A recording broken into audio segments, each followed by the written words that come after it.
নমস্কার বন্ধুরা, আপনারা দেখছেন সরকারি সংবাদ ইউটিউব চ্যানেল। বন্ধুরা, এই মুহূর্তে পুরো রাজনৈতিক মহলের মধ্যে সবথেকে চাঞ্চল্যকর আপডেট।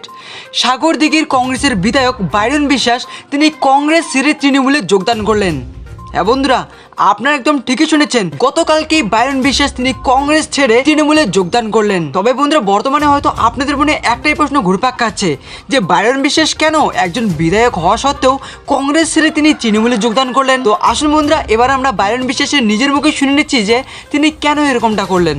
যে জয়ী হয়েছি এর পিছনে কংগ্রেসের কোনো অবদান ছিল না। আমি বরাবরই আমরা টিএমসি করে আসছি। আমরা টিএমসি থেকে আমি টিকিট নেওয়ার চেষ্টা করেছিলাম, তো দুর্ভাগ্যবশত টিকিট পেয়ে ওঠেনি বলে আমাকে কংগ্রেস থেকে নিতে হয়েছিল। কিন্তু এতে কংগ্রেসের কোনো অবদান নেই।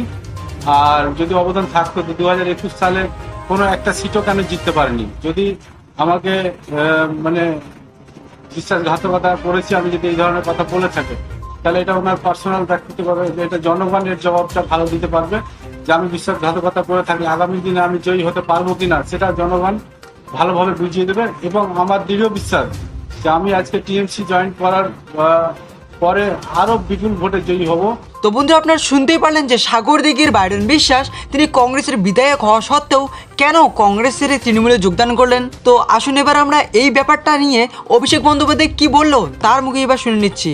অত্যন্ত আনন্দিত এবং খুশি যে বাইরন আজকে তৃণমূল কংগ্রেসে যোগ দিয়েছে। তার সাথে একাধিকবার এই জনসংযোগ যাত্রায় বিভিন্ন ক্যাম্পেও আমার কথা হয়েছে।